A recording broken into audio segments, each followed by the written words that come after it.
اياك ثم اياك ثم اياك تيجي تجرب تشتري عسل وتفاصل في سعره مهما كان سعره غالي. وهقول لك ليه دلوقتي. تعالى يا زياد اعمل نفسك بتشتري عسل مني وهقول لك ليه. السلام عليكم. عليكم السلام يا حبيب قلبي. انا عايز عسل. هلا والله عندك بالطيب. عسل؟ عندي عسل وعندي طحينه وعندي كل طب حاجه. عايز كيلو عسل اصلي طبيعي بري مناحل. تاخد ساعتي بالمره. ايه اللي اصلي طبيعي حبيبي؟ انت عايز عسل في بادجت كام تقريبا؟ انت عندك بكام؟ انا عندي ب 2000 مثلا، حاجه كويسه جدا ب يا عم 2000. طب اديني كيلو من ابو 2000 ده بس معايا غالي، اخره كام؟ هديهولك ب 1000. انت كده هتبقى مرضي؟ يعني 50% خاص. 50% خصم. طب يلا اديني ب 1000. لا بس قبل ما تاخده ب 1000 تعالى اوريك انا هديهولك ب 1000 ازاي، لان انا مش غبي وهوريك دلوقتي الناس بتعمل ايه. بص كده تعالى معايا.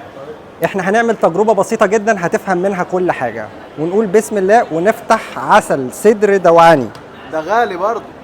هنقول انه مقارنه بالاسعار اللي عندي هو عسل معتدل، مش غالي ولا رخيص. ده الكيلو على بعضه منه بحوالي 500 درهم او 600 درهم. حلو الكلام. حلو انا عملت ايه؟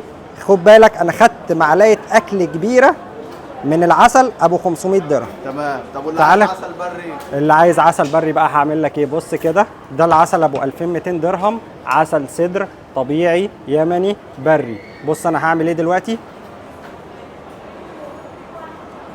نقول بسم الله. اهو اهو اهو. عملت انا ايه بقى؟ خلطت عسل مناحل على عسل بري. الله يفتح عليك. بنسبة قد ايه؟ 90% عسل سدر طبيعي برضو بس مناحل، مع 10% او 5% عسل سدر بري درجة كويسة. وعلى كده النصابين بيبيعوا العسل ده على انه بري تماما. مش انت كنت عايز عسل ب 1000 درهم؟ اه. خد ب 1000 درهم لعيونك وعشان خاطرك. شكراً انت هتبقى يا عم. مبسوط؟ لا بصراحه انا كده اتضحك عليا. لا هو ده العسل ابو 1000 درهم اللي انت عايزه. اعبي لك كيلو؟ لا لا لا لا. عشان كده يا معلم اوعى تفاصل مع اي حد بتاع عسل عشان تيجي تشتري عسل، خصوصا لو غالي. كل واحد بيبقى عارف قيمة بضاعته وكل واحد عارف قيمة الحاجة اللي عنده، فلو سمحت اشتري الحاجة اللي في مقدرتك عشان ما تتعرضش للخطر ان انت يتنصب عليك. تمام؟ يا عم احمد طلباتك اوامر يا عم. يومك جميل يا زياد. سلام.